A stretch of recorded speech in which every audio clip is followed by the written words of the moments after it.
All right, we are live, and Oh welcome yeah. to the weekly Reptile Hangouts podcast. We are your hosts. I am Nick with Gecko And, Galaxy. and I'm Gabriel with DIY Reptile Keeper. Yes, he is the DIY Reptile Keeper. That is his Instagram handle. Please go check him out on Instagram. He is building some really wild enclosures at home. He's damn near building his own zoo there, so definitely want you guys to check him out. Oh man, Yeah, yeah, definitely yeah, trying, huh? Just yeah, yeah. yeah, man, just trying to take as good care as I can of these animals, man. Yep, Oh, that's what you do. That's what you do. And of course, my Instagram handle is there as well. It's a little more complicated because apparently somebody already had Gecko Galaxy and Gecko.Galaxy and Gecko_Galaxy. So I have a little face between my Gecko and my Galaxy. But you can find me there. You can find me on Facebook as well. It's facebook.com/Nick.GeckoGalaxy. You can check me out there. As the name implies, I work with different gecko species, mainly New Caledonian geckos, crested geckos, gargoyle geckos, hopefully Chihuahua geckos in the next couple of years.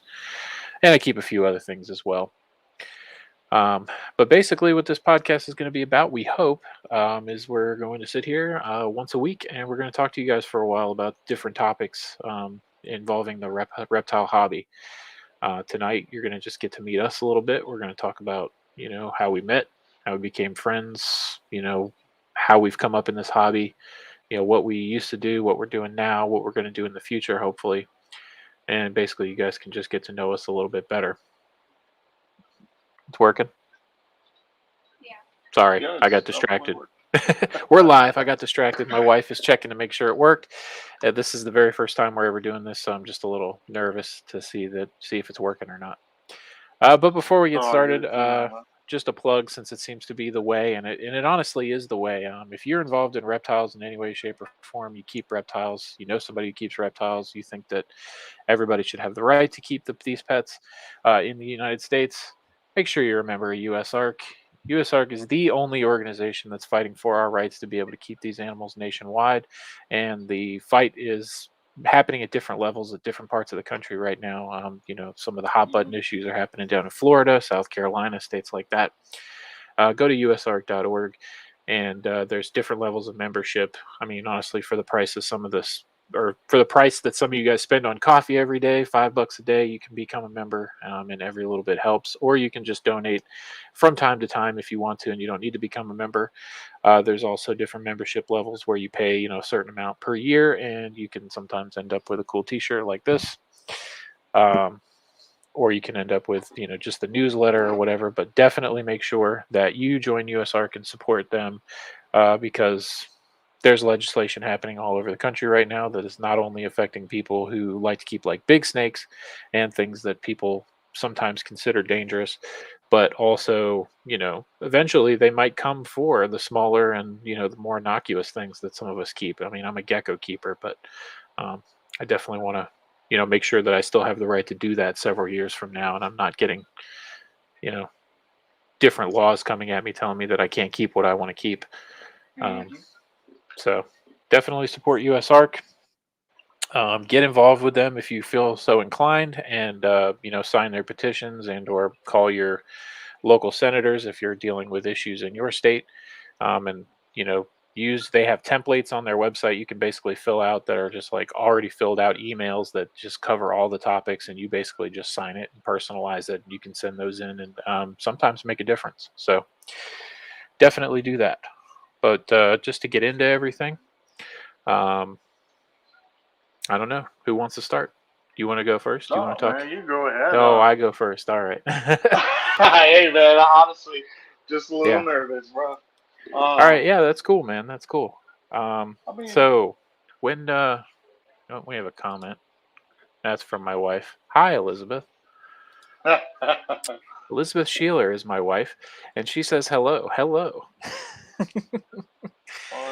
I appreciate that. Maybe somebody will come through here. I do have some subscribers on this channel, so if you guys are watching, I really appreciate it. But anyway, I mean, we can start off with just answering the simple question: how long have you been keeping reptiles, Gabe? Man, uh, If you had to guess how many I don't years. know, bro. I haven't.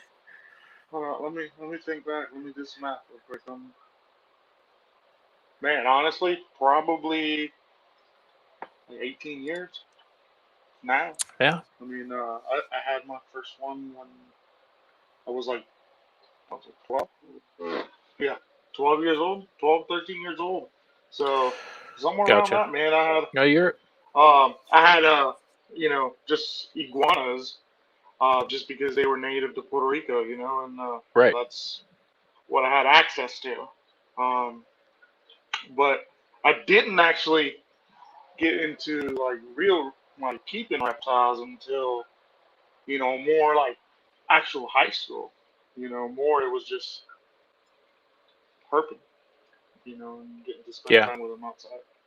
yeah, So yeah. Keeping reptiles, I'm pretty close to you in a number of years. I'm definitely a few years older than you, but you started a little earlier than me at a younger age. I really didn't keep any reptiles or try to keep any until I was in high school, probably ninth grade.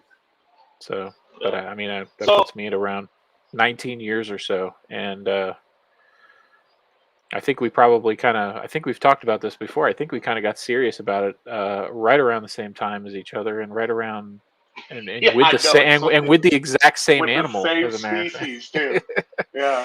So Yeah, which is actually awesome because just now, I'm starting to work with that same species again, yep, and I mean, it's a lot, just because you think about, it's hard to think about having that first animal and where my level of care was versus now, yeah, so it's exciting. yeah, yeah, Uh, totally. Yeah, so to put it in perspective, um, we'll just put it out there. Me and Gabe, we met each other working at a local smaller pet store, and my wife is wagging her foot in the stream on purpose right now. I've just now noticed it, so we're going to turn that over just a little bit. Wow. Anyway, um, what we're but doing? yeah, we met. What was Yeah, it? we We met met working at a pet working at a store. pet store together. Yeah, so Oh, local smaller pet shop uh, is where we met when we were both working there, and that same pet shop is where we both got, what we would consider to be our first sort of serious captive reptile. And I think the stories are slightly different, I but know. they're the same species, same store, maybe even the same batch. We might have been in there and bumped into each other and not even realized it for all we know. But I know, and it's so yeah, crazy, man. Like, just to think that we would both get the same species as our first species from basically the same batch and from the same store, man. And we'd yeah, end up being friends. That's pretty cool. yep, Uh, yeah. And it was years later. But yeah, I got my start. Like I said, probably around the same time as Gabe's serious start by going into that pet store because I just moved to Virginia and moved in with my dad, and I was like, Dad, can I get an aquarium? And he was like, Yeah, sure, you can get an aquarium. So I was like, cool, I'm gonna set up a 10-gallon tank. It's gonna be awesome. So I go into the pet store and I start looking at fish, and then I end up in the reptile section because I've always, just like you, have always had an interest in reptiles. I at least got to look. And poof, there's the Chinese water dragons, a whole tank full of Chinese water dragons, and I'm like, these things are badass. Are they are they iguanas? No, they're water dragons. They're different. They yeah, don't the get quite water. as big as iguanas, and they eat bugs. And I'm like, oh, okay, cool. So they did what they do, and they sold me a 10-gallon tank and a screen top and a red green reptile carpet and a heat rock and a black night heat bulb and like Oh a man. piece of like a half log. And that's what I took home that day, and some crickets Yeah, and some crazy little, just a it's tiny little baby. very similar story here, man. Because basically, before decided to start, keeping my first reptile, I did fish, and that's actually what got me to work at that store. Was fish. I didn't truly get into reptiles till I was in high school, which was basically like right after I started working there, and I ended up, hold up. Yeah, so I got into it a lot more, like after I started working there and had access to, you know, basically anything I could want. Yeah. So, Yeah, it felt like anything you could want for sure. Maybe not so much now, but yeah, it definitely felt like I was on top of the world. I mean, yeah, you worked there for a long time. I ended up working there for a long time, what I consider to be a long time, even though I did take some, spotty little breaks during college and stuff. But, when I was a kid, going to the pet store for me was like going on safari or something. It was like, the best thing in the world. We'd beg her to take us into the mm, pet land that was like right up against the Walmart in Florida when we were growing up. And she's just looking. You're not getting anything. You're just looking. So I'd go in there and I'd be walking around and I'd be seeing all this crazy stuff. And I'd be like, I tell mom, I said, I'm going to work in a pet store one day. And I would live to rue those words. yes, yes. Oh man, it looks like so Yeah. much fun, right? When you're looking in there, but you don't Yep. think about all the work Yeah. Yeah. of, It is a lot of work. being But working in a covered pet in store fish was water and drinking some fish spraying, water too. Yeah. drinking. Yeah. Uh, Yeah. man, but hey, man, it got me to where I'm at now. It's awesome. Absolutely. Absolutely. And I there's mean, one dude, thing that was, yeah. first There's one reptile thing that, shows, everything. I mean, it's all because of that place. So, oh, yeah. Yeah, yeah. 100%. I agree. And I mean, I didn't start working there for years after I got my first reptile from there. I got him, I brought him home, I put him in that thing, and I just pined over him for like 3 straight days, just like staring at him, like, is he doing okay? Is he all right? Is he going to die? Like, what's going to happen? And, started using the internet, which was a little different back then, but, pretty close, and realized that I was doing everything completely wrong. I Oh, basically yeah. just was told to do everything 100% wrong. So then it became my mission in life to make this thing, to give it exactly what it needs and just make it better and better. Proceeded to upgrade. I think I brought one of those. They used to be called reptilariums, and I don't know if you remember those things. They were mesh cages, but they were soft mesh. But they Yeah, were yeah, yeah. like I remember like the old style chameleon cages. kind of, but they Uh, were old. They were really black, and like you could hardly see through them. And I bought him yeah. one of those and set it up vertical, and I had to like put plastic around the bottom so the dirt wouldn't come out. And then I Oh man. realized that by doing some more research that it blocks out the UVB. So I had to move him to something else. I bought Oh him a man. 55-gallon tank and I set it up long ways. And I wanted to block part of it off and put water, but I didn't have it like all filtered or anything. So I just literally put like a 2x4 and some silicone in there, put some water, which it held the water no problem, but I had to scoop it out every time he crapped in the water, you know? Oh man. And Yeah, my so, my setup wasn't any better. So and I put some rocks in there too, like the aquarium pea gravel. And I used to hold this dragon all the time. I used to handle him constantly. I was sitting on the couch watching TV with him one day, he was sitting on my lap, and he just took a dump on me like he does sometimes. And there was like 6 or 7 of those little rocks in his stool. So I oh freaked out. I was like, oh man, big mistake. I've been there scooping out the tank, taking all the substrate out. oh Eventually man. ended up building him a really big thing. That's probably one of the better things that I've built in my career. You're a big builder when it comes to this stuff. That's Well, hence the I name. am now. Yeah. I am now. I mean, for that Chinese water dragon that I had back in the day, I tried to build, like your typical, uh, China cabinet enclosure for it, and that was a total failure. Yeah. Yeah. Like I didn't seal it, and I had, this lizard in there with, splashing water everywhere, and it swelled, and I mean, it was horrible. Yeah, I hear But you. you know, things, stuff was different back then. I mean, it really was. I mean, at least, Yeah.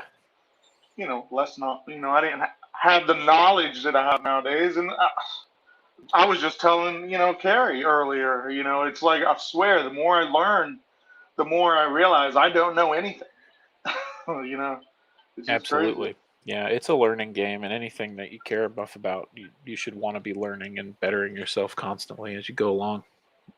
Mm. Just learn something new every day, basically.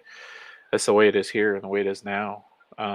But to keep it streamlining, so we've established first reptiles, Chinese water dragons. First serious captive reptiles. Even though you definitely messed around with the iguanas in Puerto Rico, which makes me super jealous.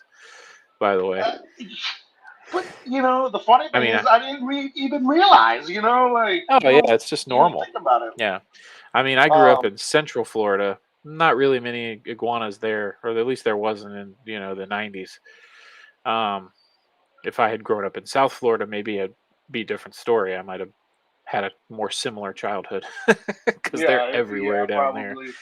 But Yeah, they're yeah, everywhere Central in Puerto Florida. Rico. I mean, it's insane. Yeah, Central Florida. It's mostly frogs and toads and green and brown anoles. Those were my staples growing up. I found one snake when I was a really young kid, and looking back, I would have to say it was probably a garter snake, and it bit me like 9 times, and I freaked out because I didn't know what it was. Looking back now, I mean, it could have possibly given me an allergic reaction because garter snakes can do that. We didn't know that back then, Yeah. but they can do that. Yeah.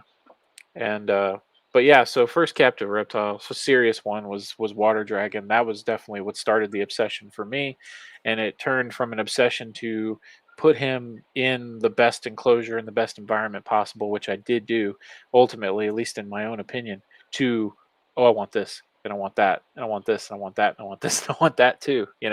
Hmm. So is Oh that where it man, went for you? basically, man, I jumped right into snakes. Yeah, Um, I mean, basically, the moment I had my Chinese water dragon and stuff like that, and I really, my mother wasn't a huge like reptile person. She couldn't really stand, the idea of having reptiles. Uh, sure. just because she's just used to them in Puerto Rico, just being outside, and it's just a nuisance.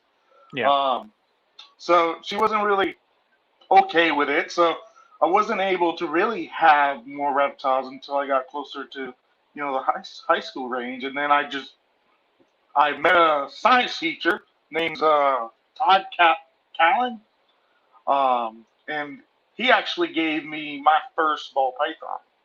nice. And I was just hooked. I was Shout hooked out to on. I mean, amazing dude. teachers. Oh, for sure, man. Like, Yeah. wish we had more of those nowadays. Um, Yeah, well, they're out there for sure. There's a lot of very underappreciated teachers out there, so they don't get the hype they deserve. That's for sure. no, they Most of them. definitely don't. But man, I tell you what, man, and actually, the crazy thing is that he's actually the person that, I put an application at this store, that we worked at. I mean, I put applications in over and over and over and over again. And that teacher, the one who gave me my first ball python, he actually wrote me a letter of recommendation, man, Yeah, to work at the pet center. He hand delivered it to them, which was nice, awesome. And that's actually what got me a job there. nice. So, Yeah, that's a good guy right but there yeah, for sure. oh, for sure, man. So ball python. I mean, where do you go? Where do you it go all from went there? downhill from there. Yeah, you got in. You got into As a young kid, I got into something I probably shouldn't have, and I some got my big first ones. Burmese python, and got hooked into those. And once you get hooked into the big snakes, man, you're kind of screwed, Yeah, at least for a little while there.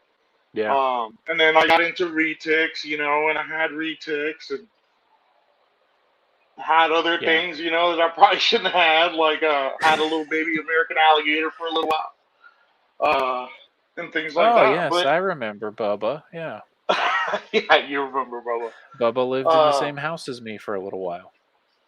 yeah, he was cool, man. He was definitely cool. I mean, probably not what I should have done at that moment, but hey, you Yeah, live and but you you took learn. good And care of him while you had him, and then you made the right choice. So yeah, I did. yeah, I found him a good one. And yeah, that's for what mattered. sure. Yep. Yeah, so big snakes, man, that's an itch that just never really that I never got, It's a and lot of work. it's yeah. I mean, I I helped mean, you back in it's a the day, lot of work. You're Yeah, talking about, yeah, when a man-sized ball python, hoops. poops. it's ball python poop. Yeah. When you have a 15-foot snake poop, it's the size of a ball python. Like Yeah, they're crapping out ball pythons for sure. Yeah, I remember. yeah, I remember. We were hanging out a good bit, and I would be your backup, so to speak, and just be around yeah. when you were handling the big snakes, so that you didn't have to be alone. But yeah, the big snakes were. I mean, I love them. I do. I love all reptiles, obviously, and I have a great appreciation for them. And seeing them is always fun, and getting to work with them is always fun. But having them for me has never really been a thing. So I Well, guess I'm maybe a little lucky in that respect that I like the smaller snakes, because that's my first move after my water dragon, whose name was Cujo, by the way, was to just get basically anything I could get my hands on. My dad used to own a bait and tackle store back then, and he had a guy come in one day and say he had a California king snake, and wanted to know if we wanted it. oh, So I my dad remember called this. me. Yes. Yeah, and I was like, yeah, I want a California king snake. Sure, Dad. Just bring it home. I'll see you when I get home. And I get home and I'm like, that is not a California king snake. I know that. I don't know what it is, but it's not a California king snake. I'm gonna find out what No, it this is. was definitely way cooler Yeah, than it was California way, King. way cooler than a California king snake. So what my dad brought home was a Lamprepeltis alterna, also known as the holy grail of West Texas herping, Yep, the gray banded king snake. Yeah. that's freaking cool, man. So that was one of my very first pet snakes, was a gray banded king snake, and I named him Slick. He was awesome. He ate anything, and he was super friendly. Just a really cool snake, and absolutely beautiful. I mean, if you've never seen them, they're gorgeous. Yeah, they're stunning, man. They're Yeah. just, I don't know, not many. I don't really think there's any other king snake out there that I like as much as them. Right. Uh, I mean, color wise, I mean, there's Can you some. still see me? Yeah, I can see you fine. I mean, you got a Okay. little I dot. haven't done this before. I'm gonna try and bring up a picture. Yeah, Yeah. that's pretty cool, man. But But yeah, yeah, they're gray they're banded gorgeous, kings. man. They're beautiful. Yep. They really are. So, and I mean, definitely a very cool first snake. Uh, Yeah. for sure. Oh Okay, man, I'm not gonna do it. Never mind. Gray banded it's king all snake. right. Don't worry Google about it. it. We'll get. No, I can do it. I just don't want to try it right now without. Well, I have to try to read, the little prompts that say you should do it this way. Gray banded king snake, Lamprepeltis alterna. There's a zillion herping videos on YouTube for guys going out to West Texas to do pretty much nothing but look for this snake, which is absolutely almost impossible to find 99% of the time. But then when they do find it, it's absolutely epic. Yeah, Just a totally cool worth it. snake all around for sure. So yeah, gray banded king snake. When I was in high school, I became known as the guy with the zoo in his room. I had the reptile tanks going pretty much all around my entire room. I had a little L-shaped walkway that was about 2.5 to 3 feet wide of carpet where I could walk around in my bedroom from my edge of my bed, one door over to my desk where my computer was. Every other surface had tanks on it. I had a Man, you're so lucky. See, I didn't get to have all that. yeah, my I parents got were to pretty keep. cool. They were like, as long as you take care of it, you can have it. So, and I Yeah. did. So basically, I got to have one animal, and I had to like basically like exchange. Like if I Yeah, wanted something different, I had to get something different. I had to let go of what yeah. I already had and get something different. So that's pretty awesome that your parents like to do that. Yeah, they Um, just sort of got cool about it. I mean, I would always try to ask them, and sometimes I would, yeah, true story. She was there. That is my now wife, who was my girlfriend in high school, saying, true story. She saw it. She was there. yeah, man. So did some of our friends. It was always Like 90 interesting. degrees in the bedroom It and was stuff. like over 80 all the time in my room. I slept with a fan about 3 inches from my face the entire time I was in high school because I was always hot. But it was worth it because I didn't care. I wanted my reptiles to be happy. Now I'm, in my older age, I do keep because I keep, crested geckos and other New Caledonian species. They're okay with room temp, but I do try to keep most of my house in the mid 70s because they're pretty much scattered throughout my house, which is it's a little I hard to get it. live with sometimes. But mid 70s is a lot more friendly than mid to upper 80s all the time, or even 90. Oh no, I get it right now. So the house that we live at, is currently under construction. Been under construction for a while, and Yeah, basically I'm stuck with most of my reptiles in the same room as me. So I'm with you there. Got heat lamps going, and it's it's all 80 worth it when degrees. you're a reptile person. It's all worth it. Well, it is, but my room is way bigger than the average room. It's like double the Yeah, size of like a regular bedroom. But yeah. But yeah, I it's mean, I insane. think I think we can probably relate that in our stories in another way a little bit too. That when we first started out, we were just we were keepers before we were anything else. We wanted to have one of anything that we liked. At Anything, least that's man. how It's I just about was. having a Yeah, cool and it was species. just about having a cool species. Anytime I saw something different that I wanted, I would do everything in my power to make it happen. That I would get it. And for me, things changed when I went to college. About a year after I graduated high school, I finally got into a college somewhere out of state. I really wanted to try to get away for a while. And so I needed to figure out what I'm going to do with all these animals. And I gave them to another friend who I knew at the time because I actually didn't know you at the time, Gabe. Yeah, no, you Didn't didn't. meet you till later. If I had met you beforehand, maybe you would have got them. Maybe things would have Yeah, been different. But possible. but unfortunately, my friend who meant well was had something come through a collection, and he ended up losing a lot of stuff, including most of what I gave him too.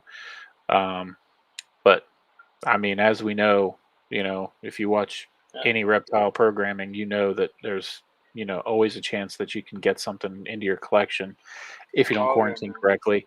And I'm not saying that's what happened. I'm just saying that it's possible that something got spread. One no hand washing incident can spread something to your collection. So unfortunately, most of the stuff I had in high school did die. But my friend was cool about it. He told me about it, and it wasn't anything. It wasn't like he was hiding it from me or anything. And what are you going No, to do? I I mean, mean, it happens. accident happens. Yeah. But so I didn't have anything when I was in college at all. I'd come home for the summers. I'd work at the pet store, just when I met you, Yep. and I didn't have any reptile pets. And then when I left college the first time and came home, I moved in with a girlfriend and just started getting back into it. Yeah, yeah. Working at the pet store again, easy access. There's animals coming in and out. You see things you like. So for me, that Yeah, was yeah, I really when. remember you were an enabler for me around that time, Yes, because yes, yes. I We couldn't have were. any reptiles at that point. And I would keep them at your house. I remember. That Oh was yeah. Oh, awesome. you want this? Just bring it over, bro. Yeah. Yeah, you want this? Just bring it over. Like I had room living in that little trailer, right? Hey, made it We happen, made it man. work. Yeah, we made it work. But yeah, I mean, the game sort of changed for me then. I started out with the whole, oh, I want this, I want that, I want to keep a few things. But then I started thinking about breeding for the first time. Was after college, and it all started with bearded dragons. Oh And yeah. I'm Wow. laughing because they are the absolute worst.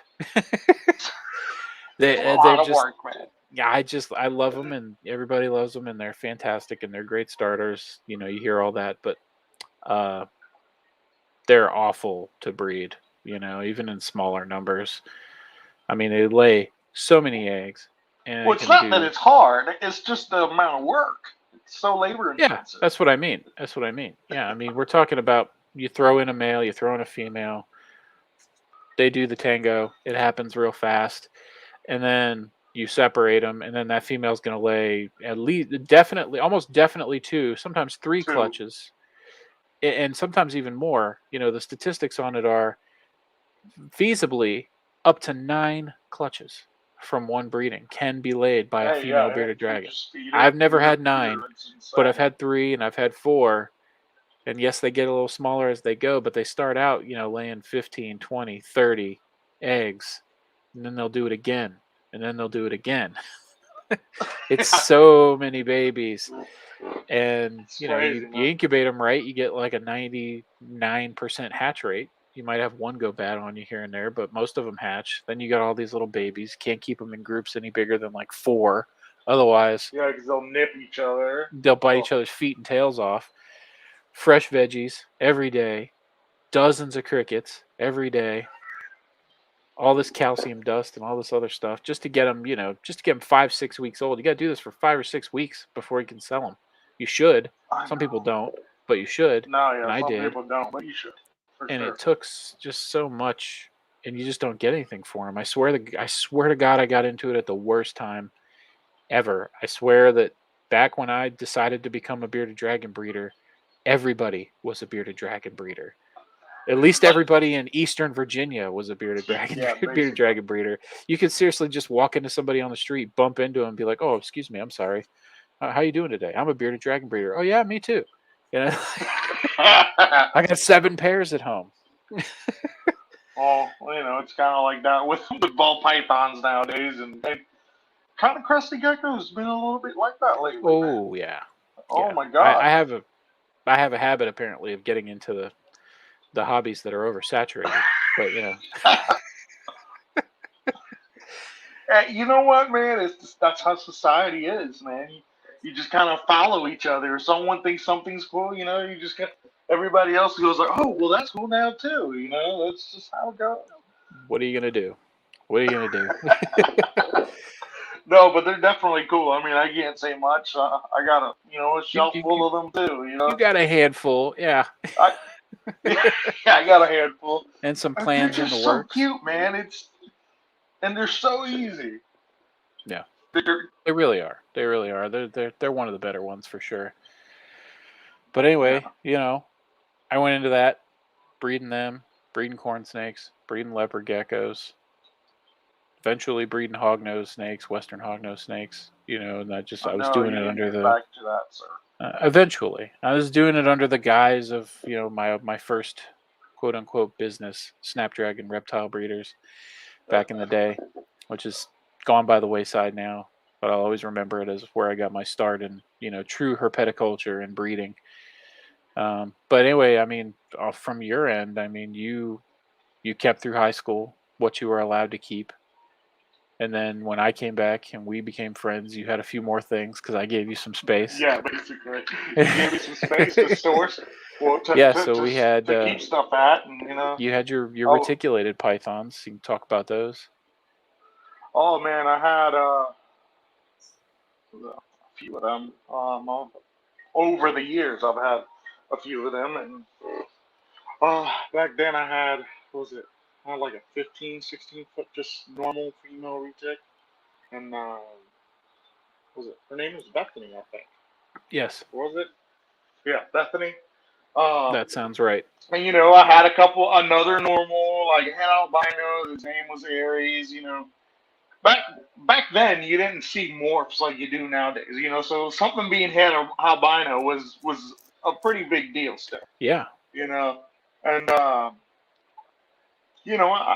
wanted to breed him. I never got around to it. Luckily, now that I look at it now, through my eyes today, I'm grateful that I never got to do that. I just think they're a little overproduced.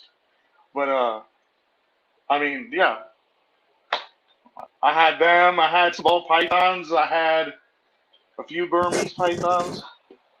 yeah. Just too much Just stuff the that I probably just the shouldn't have. just the big stuff. Just the big stuff. Yeah, and I think what me and you we co-owned We coned a big a ass boa. boa constrictor one time. Yeah, That was Medea, the only Medea. snake I ever had real ownership of that was huge. She was over 10 feet, right? She was big. Yeah, she was huge, man. I've never Yeah, seen another red-tailed boa that big. that was that big. Like Yeah, she was she massive. was Yeah, she was awesome. super friendly though. Just huge. Just too much Just like a snake. just like a big old friendly slug, man. She was like a big old friendly slug that could lift the couch with one coil. Because she did one She time. was awesome. I got her out of the Yeah. enclosure, which was right across from the couch in the living room, and she slithered under the couch. And once the big part of her coil got under the couch, she literally just lifted it right up off the ground. She just was sliding under it straight, and it just went. It just lifted. Yeah, man. Dude, the power that they have is insane. I mean, uh, I've had big snakes bust out of cages, and stuff before, and like just you don't really realize how strong they are, man. It's Yeah, just it's incredible. They're, yeah, it's pretty insane. I actually still own. I mean, technically, I would say one big snake. I own two big snakes technically, but one of them's a baby. Just Yeah, recently decided to try and get one and just get back into it. yeah, But I have an albino male Burmese is about 10 foot, and he's just puppy dog tame. I always love the big snakes, and I'll probably keep one or two, but that's about it. I don't think I'll ever actually get to breeding those guys. yeah. So I hear you. I'm So, so I mean, moving forward, some anything for me, I know that there's definitely some decisions that I made in the past that were based on things that I would not base them on now. Reptile keeping wise. You probably know exactly what I'm gonna say.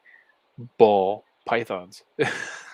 oh god, yeah, man. For You know me, what, man? I made ball pythons a decision, and I made it the complete wrong way.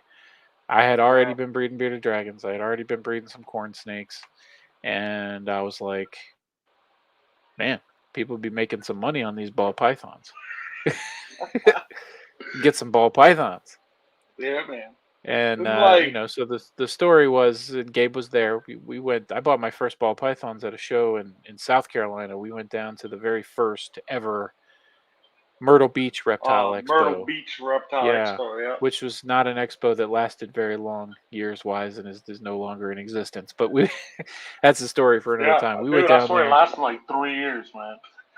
Yeah, we went down there, and Brian Barczyk, BHB, was there, and he was like a big. I mean, he is a big deal. Obviously, Brian's a big deal. It's not like he was a big deal and he's not now. He's still a big deal.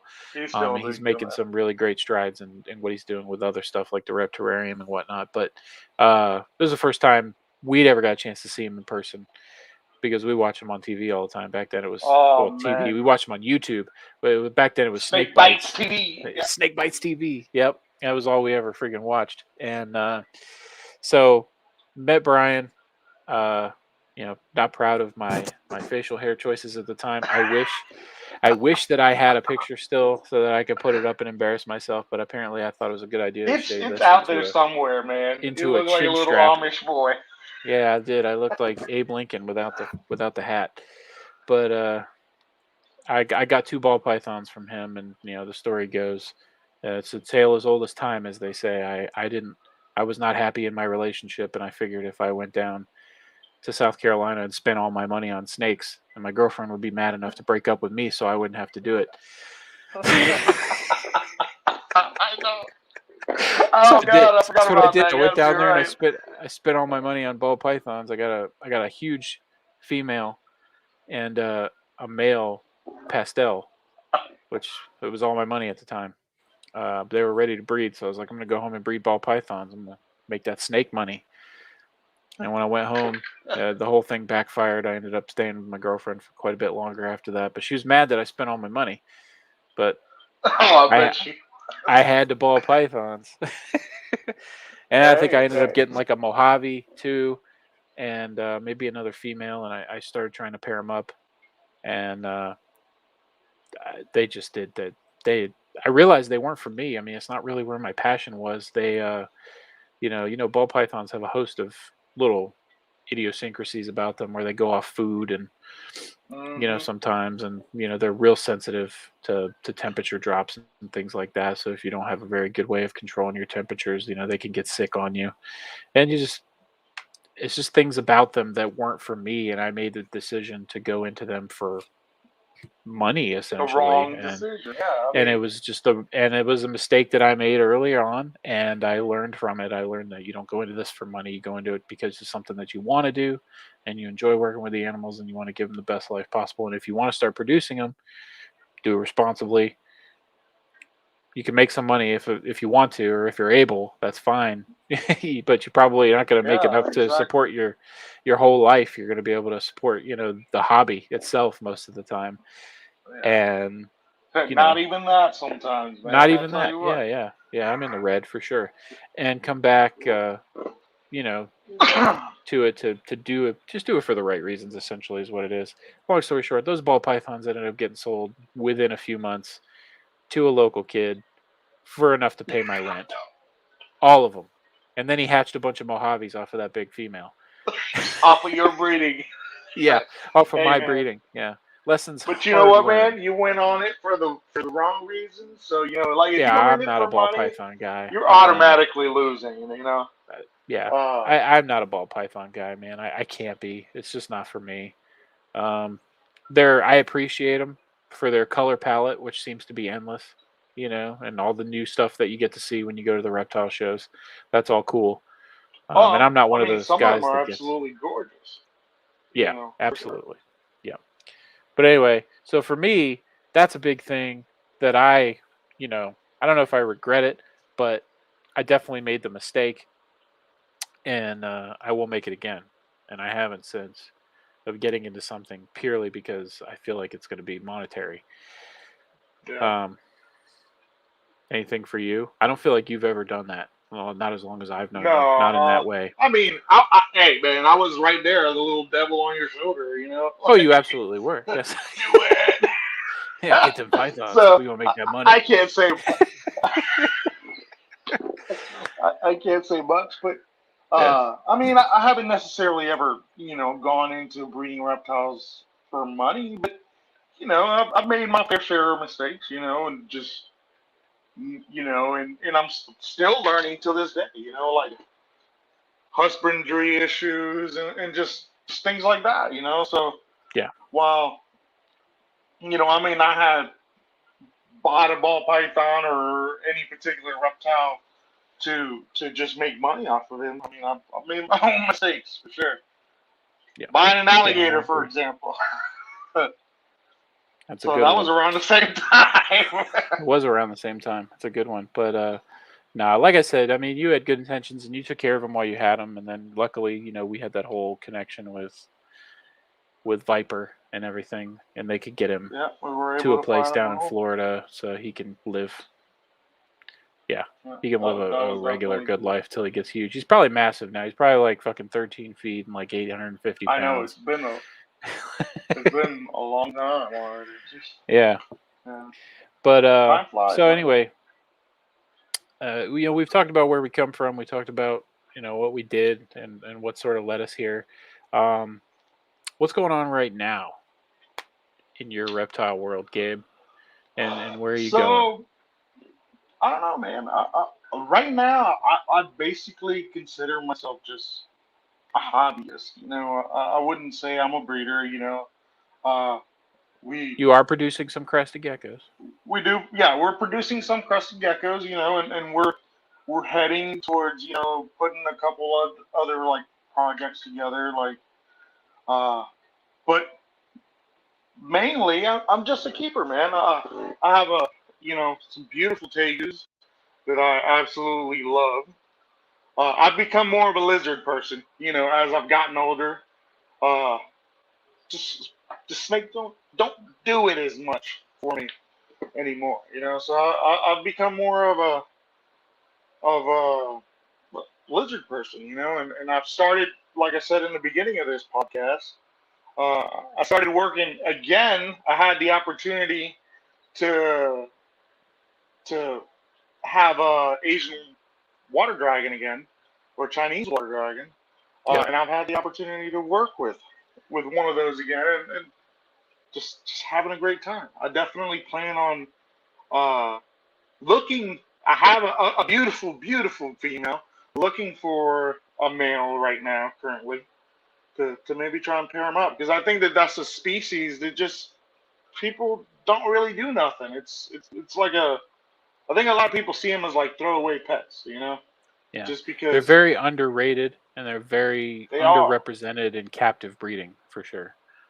Yeah, they really are. So it's like most of the ones you see are all wild caught. So hopefully, sometime in the next year or two, couple years, I'll be able to start producing those guys. And I don't know. I mean, just mainly keeping, I guess you could say.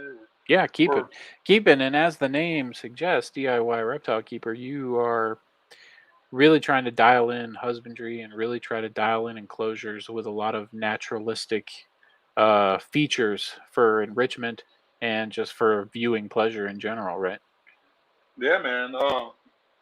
It's all about finding another way to do it. I mean, for me, I'm not made of money, uh, Sure. and I don't think Most of us most aren't. people are. Yeah. So I mean, there's just there. I'm just trying to find another way to do the same thing and be able to just learn in the process, man. So uh, I've really had a blast designing my own caging and learning about misting systems and lighting, and I mean there's so much to it, So that's where I'm heading now. And then like I've been trying to do more research on like the natural history of animals, of the animals that I'm keeping and stuff like that. And I think there's a lot to learn. I mean, Yes, I agree. That's becoming ever just more try to learn, prevalent. man.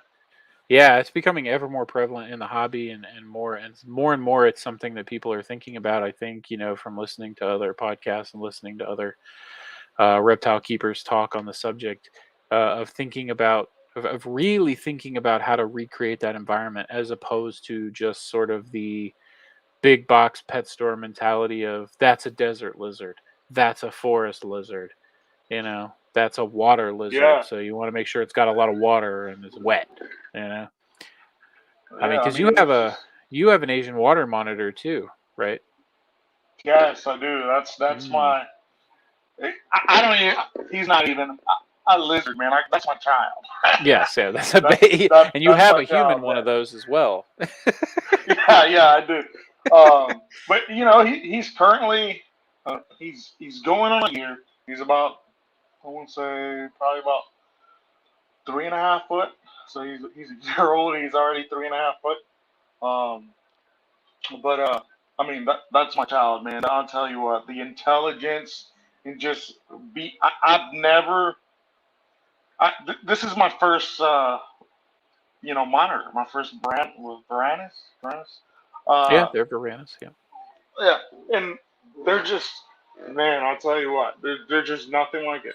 Nothing like it. I mean, the intelligence and the communication, just for an animal that can't talk to you, man, it's incredible. Just like watching them, body language and everything. yeah, It's amazing. I love those guys. I yeah. love him. And you definitely did post pictures from the build of the current enclosure on your on your Yeah, Instagram, right? Yeah. Okay. yeah. So I'm anybody who actually in the process of designing the his next next one, enclosure, man. yeah, Oh my God, he's growing so fast. yeah. So yeah, here soon there will be Well, pictures posted, and I'm actually thinking of doing some videos, yeah, you uh, should. You should. of some of the enclosure builds and stuff like that, and trying to automate stuff, and I don't know. I think it'll be cool. It'll be Yeah, cool, and yeah, you definitely should. So for anybody who does, if any of my subscribers do happen to stumble across this video, since it doesn't seem like anybody's watching currently, um, definitely, again, hey man, it's the first check one. out Gabe's Instagram page and look at that enclosure. It's really something to behold. It's a really interesting way to do an enclosure. He's taken sort of an existing sort of cabinetry system and turned it into this really amazing, almost like right out of the zoo display. If you ask me, it's pretty awesome. So, Yeah. So and it yeah, serves the function for now. Although the first thing you'll notice is that the lizard's going to get too big for it, but he knows that. That's why he just said he's working on a new one. So, yeah, I'm already working on yeah, one. Man, I'll tell you what, he grew a lot faster than I thought he would. yeah, yeah, yeah. So They tend to do that. they, I wouldn't change it for anything. I mean, he's amazing. I just had him out earlier, and I mean, just so smart. It's ridiculous. Yeah, I understand. That's what everybody says about monitors. I had a monitor once. I had a Savannah. I think on the intelligence scales, as far as monitors go, I think Savannahs are sort of bottom rung. Uh, they tend to be a little bit more blockheadish, um, and just brutish. Like they just want to eat you. But yeah, the Savannah was an interesting experience for sure. Oh Um, man, yeah. I would keep monitors again, given the opportunity and given the situation where I could actually handle it. But I know that Oh that's yeah, not man. Like where I'm at now. But yeah, get some but yeah, Ackies or a Timors. that's what I You know, want actually. Ackies is what I want. Um, I've always loved Ackies, and man. it's gonna happen. There's It's gonna happen. Yeah, dude. There's so many awesome monitor species out there that are just small. Like Right. Kimberly rock monitors. Oh my god, Dwarf monitors. I'm Yeah. like in love with them. Hopefully, at some point I'll be able to work with them. But Yeah. uh, there's a lot of stuff, man. So you Yeah. They're should pretty definitely cool. consider it one day. All right. So you're moving into, while you and Carrie, who is your significant other, who we haven't really addressed other than you said her name earlier, but Carrie's awesome. Carrie is also a reptile person, and Carrie is this huge enabler for Gabe. She just says, "Here, just buy whatever you want, babe." Oh, So if it wasn't for Gabe's basically, own yeah. self control, he would have wall to wall reptiles because she would just be like, "Yeah, sure, get that. Yeah, sure, get that." Where I, on the other hand, Basically. I have a wife who's extremely supportive, but also very rational and starts to put limits on me eventually, which is where I currently live. I currently live in a state of limitation. I cannot buy anything else. Oh no, man, my Um, woman. but I can say that I am blessed. She oh lets me yes, for have sure, basically absolutely. whatever the heck I want. Absolutely, Like, and she loves this stuff too. And you've led me to believe well, that the that Crested helps too. Gecko stuff. Yeah, you've led me to believe that the Crested Gecko projects are pretty much managed and run by her for the most part. You got a little hand in it. You watch over the eggs and stuff sometimes, but she kind of runs the show when it comes to the Cresties, right? Yeah. Yeah, When it comes so to that's like good. taking care of like basically, I don't know, man. She does a lot more than that. Oh, I'm sure For she me, does. I'm sure she does. Yeah. Yeah, But as far yeah. as projects in the house I go, if work it a was lot. if you had to draw a division line, it'd probably be between the crazy big stuff and then the Cresties, Yeah, maybe. basically, she takes Right, care of yeah. everything, But she and I loves just get to play everything. with my big lizard. There you go. Yep, that's that's it. So that's that's now we know the that's truth. how it works. Yeah. Now we know the truth. But yeah, so No, you're she's moving into definitely the 100% an enabler. Oh yeah, yeah, I know this. My wife can be too in the moment, but most of the time she puts on yeah, you can't have that type of persona. But anyway, so you're moving Well, we towards, kind of need that d- sometimes. we do, yes, doing the naturalistic, enclosures, doing the DIY builds, designing everything, keeping your collection sort of in the realm of where it's at, minus from maybe picking up a breeder for crested geckos here, or maybe a breeder for your more Hmm. obscure lizard species that you're interested in working with. But then, uh, you're not going to become this, industrial guy with racks lining warehouse walls No, and no, things no, like no. that. That's not what you're You going for, know, and that's not what I'm going for either. So, no, man. I tell you what, man. It's like I don't know. There's so many, and when it comes to ball pythons and stuff like that, I mean, there's so many just beautiful ball pythons out there. And I'm not a huge ball python guy, but there's beautiful animals out there. But you never get to see them.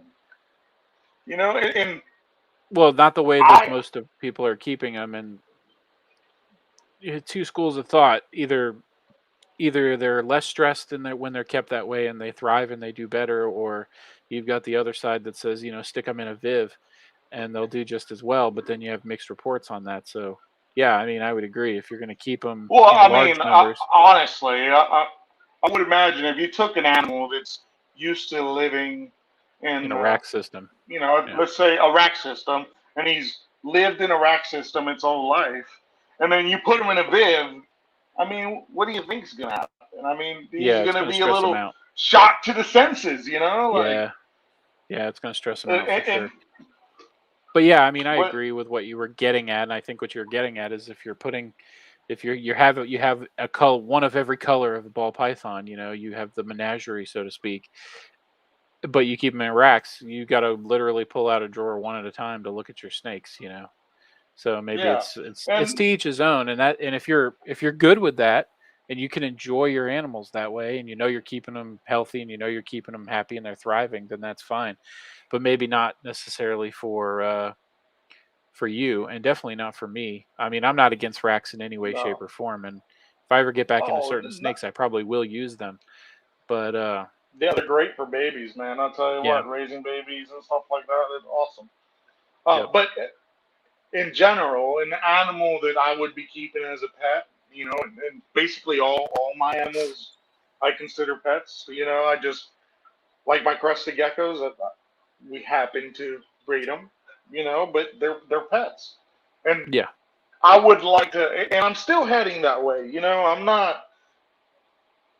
I don't want to say that I'm, that great or anything like that. I'm still, we're still learning, and we're heading that way and trying to change up different things that we do. And I think that's what it's all about, just progressing, agreed. so that's, that's where we're going, and if I have, I don't know, I guess I've just gotten more into like the beauty, like, I have a carpet python, and it's like,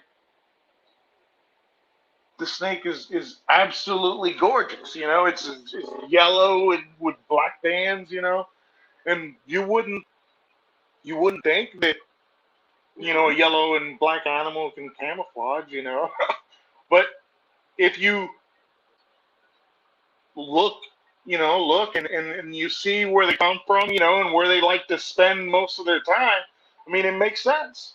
You Yeah, know, because a snake up in the trees, that's hiding in the trees and in the leaves and stuff like that, and you get like just like dappling of light that goes through. Man, you can't see them. I'll tell you what, my carpet, when he decides to hide in his stuff, you can't see him. You just yeah, can't. He's gotcha. awesome. Um, I don't know. I just get into a rant and keep talking and stuff Oh, I like hear, that. I But hear you. I will just add, sort of where I'm at in my reptile life at this point, and sort of where it started. I came back. What is this here? We have a comment. Interesting. Let's put it on the screen. Jonathan Parker. Though the snakes couldn't handle the feeding, it isn't drastically mature to do so. But I love the pets, guys. No disrespect. I'm not sure what you mean, Jonathan. Is it you don't enjoy the idea of feeding live animals to snakes and/or frozen thawed dead animals to snakes? If that's what you're saying, then yeah, I get that. I respect that too. Um, that's not really Darwinistically, is what you said. I see. Okay, yeah. I mean, if you're not down with that, then that's cool. But if there's a mutual respect there, you don't want to keep snakes because you don't want to do the feeding thing, then that yeah, is totally fine. We get that. It's just sort of something that we and came up with. We're totally into it. Not that we're into killing oh, other animals for, oh, you know, definitely not, man. I'll tell you having what, that. I love. If there was a way to do it without doing that, then we certainly would. And frozen thawed, ethically killed prey is definitely the way to go for many reasons. Obviously, because it's ethical and it's as little pain towards the prey as possible, and it's a lot safer for the snakes that you're feeding as well, because you don't have any issues of possibly them getting injured by the prey. Once you start moving out of pinkies, Mhm. fuzzies, little crawlers and things like that, then you end up, possibly posing a danger to the captive snake that you may have spent quite a bit of money on and could potentially spend a lot of money on at the vet if there was an injury. So, yeah, I mean, um, absolutely no worry. Jonathan puts another comment. I like animals to compete naturalistically in the natural world, but I'm a hypocrite because I keep a cat. Yeah, cats are Yeah, interesting. We have cats too. Both of us have I cats in got the good. Yeah, house, I got but guts. we keep them indoors. Hopefully, you do that too, Jonathan. Coming from a biologist standpoint, you definitely don't want to let your cat outside. they do wonders for decimating bird and local reptile and amphibian populations as well when you let them outside. So definitely don't want to do that. But yeah, that's pretty funny. Um, but anyway, back to what I was saying. Uh, appreciate the comments, Jonathan. By the way, appreciate you watching. And what I was saying about me is, sort of, I came back, and you can probably hear our bird in the background. We got a green cheek conure. He's freaking out. Um, I went back to college in 2016 to try to get my master's degree, and I say try because I'm still working on it. But I came Yeah, back, you're and I getting was there. yeah, and I was feeling the itch to have some reptiles. I had left my last male bearded dragon at home for a while with my parents, and they brought it to me a few months later. So I had Big Papa was his name, all set up, and I enjoyed having him. And he was basically just pure pet at that point. He was a breeder for me at one point, but he was living out his last days as a pet. But I was like, I want something else, man. I need more. I got the itch. I got to have some more reptiles. So I found a little local reptile show, and by little I mean it was in like a gymnasium, like a high school gymnasium, really small. I didn't know anything about the reptile community here in West Virginia, and I went out to the show and I was looking for a crested gecko because me and you, Gabe, had dabbled in them for a little while back in the mid 2010s, in the mid 2010s. Mm-hmm. When it was, if we'd have stayed in it, we'd be golden We'd be right good. now. But But we hey, didn't. But we didn't. we didn't. Um, So, I knew that they were pretty easy to keep and I knew I could do it. And so I was looking for just, one for a pet. So I told my wife. But she probably knew in the back of her mind that it was going to be an epidemic. Uh, Oh, it went downhill but I from found there. one. Yeah. There were two crested geckos, if you can believe it. Only two crested geckos at that show. I mean, if anybody goes to reptile shows now, they're everywhere. They're on every other table. Uh, but yeah, there were only two, and I picked the one I liked, and I bought him, and he's been, my main male breeder for the last 3 or 4 years as I've slowly been building up this collection. I finally got him a female, maybe about a year or so after I got him, and she was nothing to write home about. Came from a good breeder, but she was sort of bald, didn't really have good structure. Female bicolor. My male, on the other hand, is no lineage on him, but he was a Harlequin with pretty high contrast, and so I started pumping out Harlequins from them for the first couple Oh of years, man, and pretty the much, crest on that boy. and they're actually pretty nice. Yeah, they actually turned out Yeah, good. he's got some great structure for sure.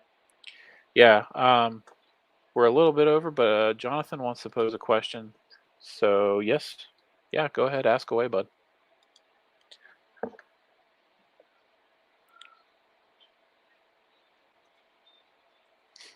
While we're waiting for Jonathan's question to come in, I'll continue. So it's turned into, I started out breeding, just what I had, which, if you ask most of the crested gecko people now, is the worst possible idea. You shouldn't be doing that. Don't breed pet quality animals, blah, blah, blah. I agree to an extent, but I think that there's some room for pet quality animals in the trade too. But it's neither here nor there. I've sort of learned about the morphs of crested geckos, learned what really interests me, what I like to look at, and so I'm starting to move finally after the first few years in that direction and try to work on a project with some red stuff. And I have a pinstripe project going, which is working pretty well for me. I And know. I eventually I'll finally have got some. some. I Yep. finally got some great pictures of the baby I just got from you. Oh yeah. I'll be giving you a shout out here soon. I've been waiting to get them nice and Appreciate fired up. that.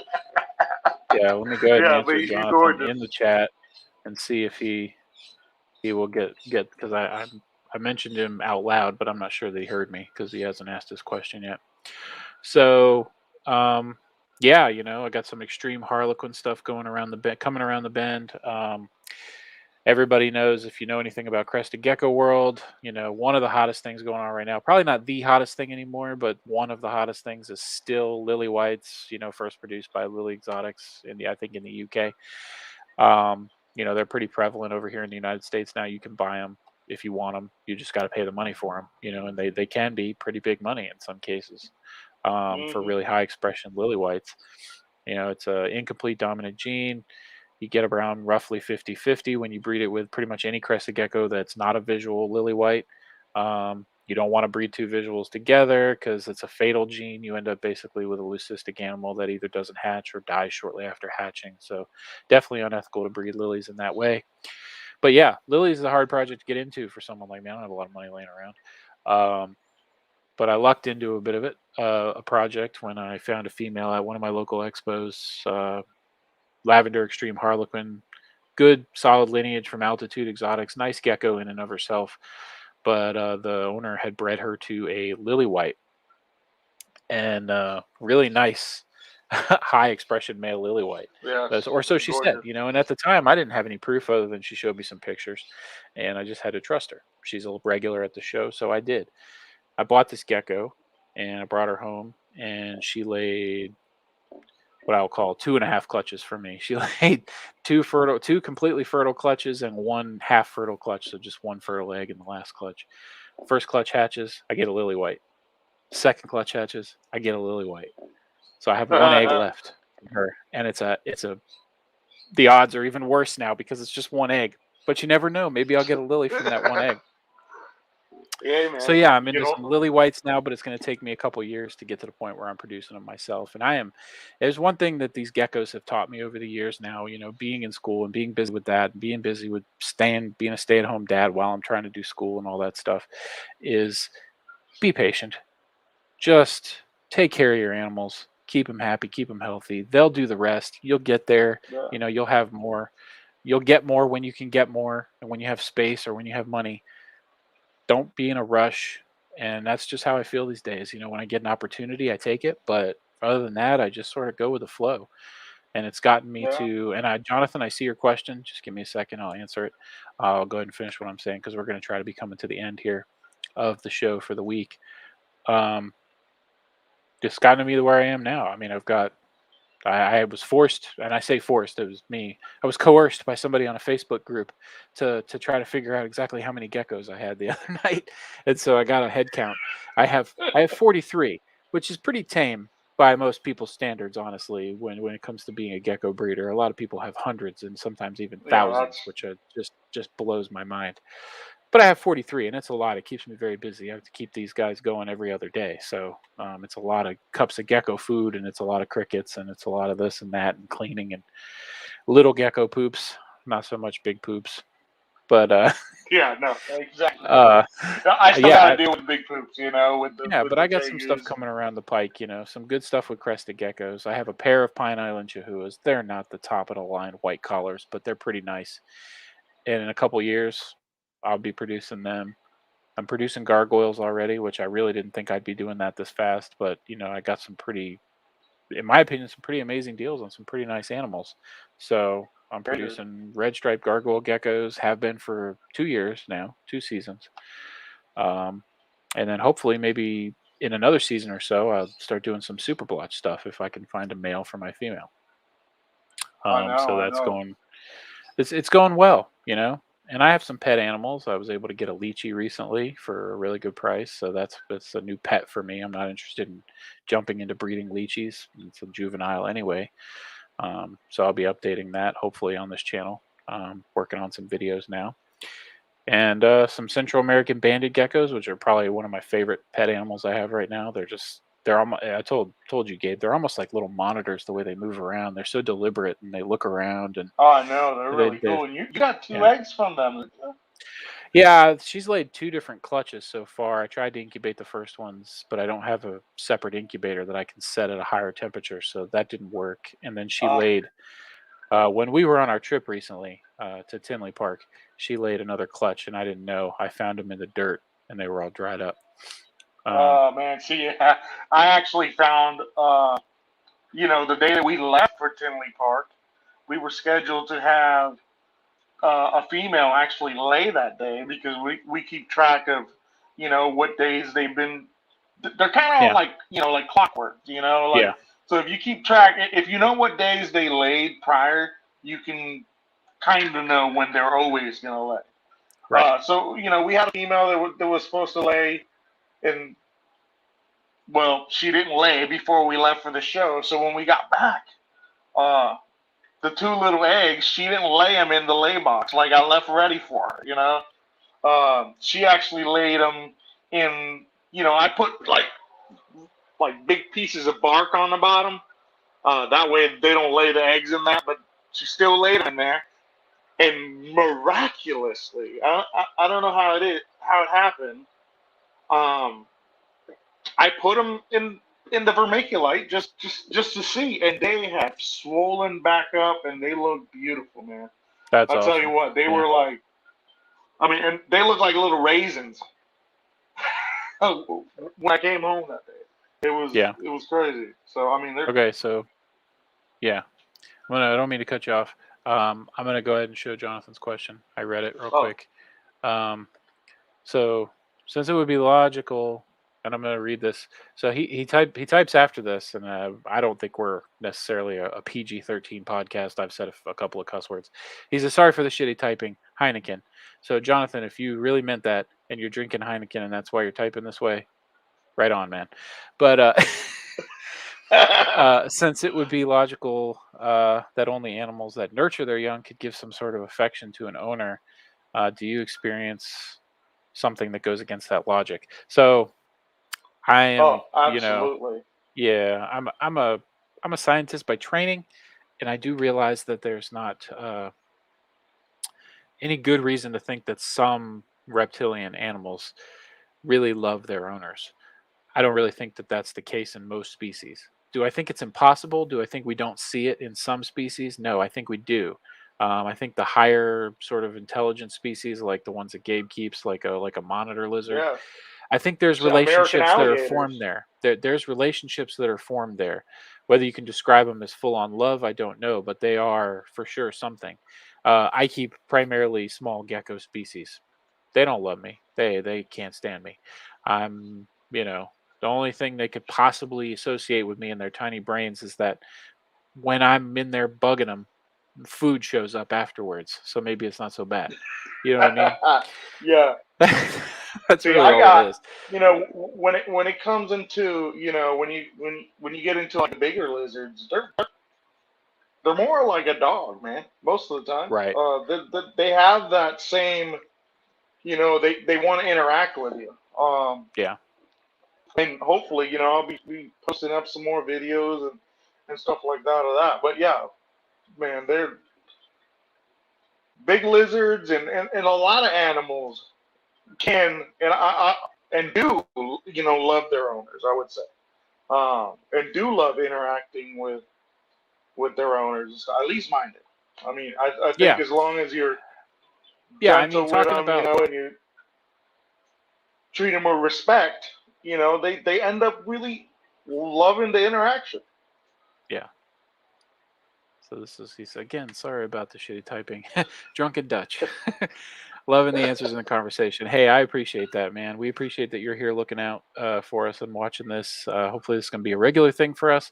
And hopefully, we can start talking about some different topics amongst ourselves and maybe even with some guests if I can reach out to some people. I'd like to think people in our community are nice enough to give us a shot. So we will see. But again, thanks Heck for yeah. listening. And yeah, I mean, long story short, animals that don't show any maternal care, can they have a relationship with a keeper? I think they absolutely can. You mentioned in one of your comments crocodiles. Yeah, something about Pancho the crocodile. Yeah, I think I've heard of that in passing and maybe in a Facebook post or something. Yeah, I mean, a crocodile lays eggs on land, um, but Mm. does have some maternal care. A monitor lizard, they don't do that. They bury their eggs and they walk away, and those eggs hatch, and the monitors are on their own, the little baby monitors, when they hatch out.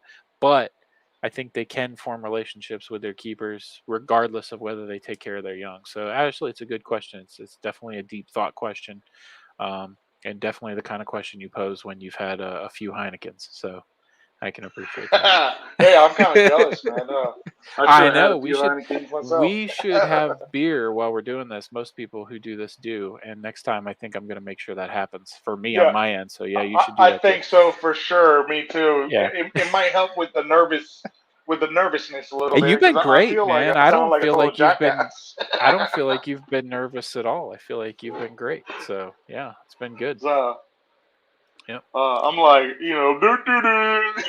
Yeah, no, it's Uh, worked out totally well. I think it's worked out really great. Yeah. You've sounded fine. Your answers were very articulated very well, and I mean, you are the guy I know. That's you're being that guy. You care Yeah. about your Yeah. I animals. mean, You're a smart guy. You know the things that you need to know, and if you don't know the things that you want to know, you learn them. You go find them I'll out. research them. Yeah. Yeah, Exactly. you're an avid, I, not just a YouTuber. You're a reader. That's one of the things I like about you, bud. You actually read. yeah, man. And a lot of I people like don't to do that read. anymore. Yeah, and a lot of people don't do that. I enjoy it, man. I tell you what, man. It's just like I said earlier. The more I learn, the more I realize I don't know, and it's like Yeah. every day. I mean, like it's ungodly the amount of information that's out there, and it's crazy that to me it's crazy that just people don't look it up. I mean, people don't can't get on Uncle Google, get on Uncle Google and be like, uh, what's the natural history of a water gun? Just I mean, I'm for guilty of example, it. I do it. I do it, and I'm a big YouTube learner for certain things. I mean, well, some of the stuff in the hobby, but not just necessarily. I mean, if I want to know how to fix something easy that shouldn't be master mechanic yeah, level on my car, I YouTube it. And being somebody who has mechanical background and does work on cars, like my brother, he likes to say that they call that job security. yeah, for sure. Because ultimately, if I YouTube something and I try to fix it, I'm probably going to break it. So then I have to bring it to the mechanic. Now they're But fixing yeah, two I mean, I'm things. guilty of doing YouTube for things. I'm guilty of Google searching for things. But as somebody who has over the last few years been pretty engrossed in my own research for school, on a scientific topic, I've learned that the value of reading and the value of reading not just books necessarily or articles, but peer-reviewed publications. And I think that's one thing that we should probably touch on in the near future. Um, Mhm. um, Jonathan, you're cracking me up over here, bud. Um, he said we both sound like we read. Unfortunately, it's very rare these days. Please breed. Only idiots breed, he says. He's cracking me up. But Oh, we have children, so maybe our children will be readers. I don't know. Um, maybe. but Oh, actually, my that daughter really loves books, so but there I you think it's go. mainly Yes, just your daughter ripping will probably pages be out. very smart. My son is a little interesting kid who I love more than anything in this world. I do. I love my son so much, but he is crazy. He is all boy. Um, but You got anyway, a lot of back to energy. the scientific publications. Important for my field of study. Obviously, I have a reference section in my thesis that's 60 some odd citations long currently. So I did have to read at some level all of those papers. But when it comes to our field, we can really learn a lot from publications. I mean, there are field biologists around the world doing in situ studies on natural history of the types of animals that we want to keep. And if you can't go and you can't do it yourself, what's the next best thing? You read a publication, right? Sometimes it's Yeah, dry, for sure. sometimes it's hard to get through, but you know, go on and look for peer-reviewed articles on the animals that you want to take care of, that you want to have in captivity, and you can learn something from them. Yeah, I So mean, it's definitely it's something we should talk about more in the future. And I know you want to talk about it because we've been talking about it oh, recently. So you do yeah. I do want to yeah, talk about it, and obviously that's a topic for another day. And maybe once I got a few Heinekens and yeah. it's a topic for another day. But I mean, that's definitely something I do want to talk about, and something that I don't know. I'm exploring more and more. Yeah. Uh, just there's just so much to learn. Yeah. All right. Well, Yeah. we talked about this prior and discussed how we were going to do this, and we've gone almost 20 minutes over the hour. So Hey. I've enjoyed it. I'm not complaining. You don't seem like you're complaining, but we definitely should wrap it up because sleep has to happen at some point for the both of us. Yeah. At least I don't have to go to work tomorrow, so we're good. It's Friday. Yeah. Yeah. That's good. That's good. But yeah, so anyway, wrapping it up, I really hope that anyone who has been watching this, thank you to Jonathan, who was watching. I appreciate that. And anyone who does watch it, because I'm sure this will remain posted on my YouTube channel. At least I'm 99% sure. I'll be checking into that to make sure. This is something that we want to do every week, guys. It's that's the name of the podcast, Weekly Reptile Hangouts. Hope you like the name. Hope you enjoyed sitting down and getting to know your hosts. The idea is that it will always be us, and it might be us and maybe someone else from week to week if we can arrange to have somebody be kind enough to talk to two people in the hobby that they don't know at all and that nobody knows basically right now. But we're trying to change that. We're trying to, Educate, make a name for man, ourselves and educate. That's right. Yeah. And let's just have fun and hang out and talk about what we love, which is reptiles. Not to mention, this is my best friend right here. We chat back and forth on Messenger all day, every day, it seems like, but it's nice to sit down, see his face, talk with him. So, yeah, man. that's Especially what you guys are. we don't live near each other anymore. So Right. Yeah. We don't live near each other anymore. So it's hard. Yeah. Yeah, it's hard. That would be my fault, but it is what it is. hey, man. Life, it goes. That's how it is, Yeah. Sometimes you gotta make decisions. Here soon, I'll be moving myself, hopefully, to pursue my reptile dreams and us be able too, to man. Us expand, too. man. We're like for on sure. the cusp of applying for a home loan. I mean, we're so close, but I'm just nervous about doing it yet. I think maybe I want to wait like another cycle and see if we can boost that credit up a little bit more. Well, man. But close. we're close. Yes, we're so close. You're getting there, man. Yeah, because we gotta get the heck out of the apartment. But yeah, so anyway, wrapping it up. Thanks for coming and hanging out with us, Jonathan, and thank you to anybody who eventually watches this. This is something that we're gonna do Friday nights, 9:30 Eastern Standard Time.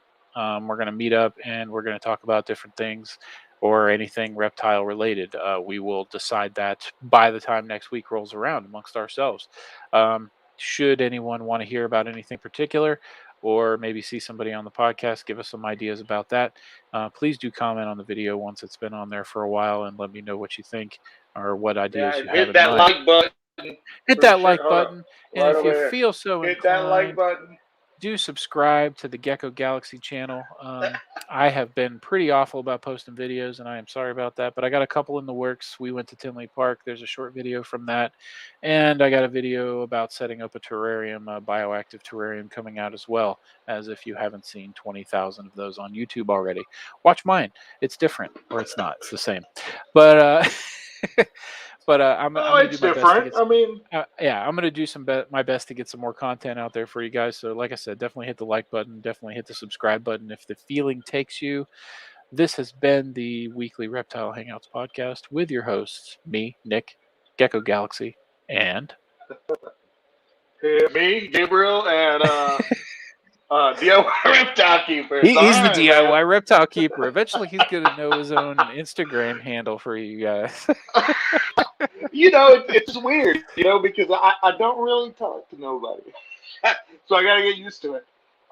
Yeah, you do got to get used to it. You're going to be a thing. People are going to follow you on Instagram, man, and it's going to work out. It's going to be good.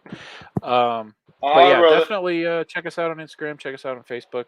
And yeah, we're going to go. We got to hit the hay. So, all right, man. Been good talking to you. I will see you next time. Bye. See you.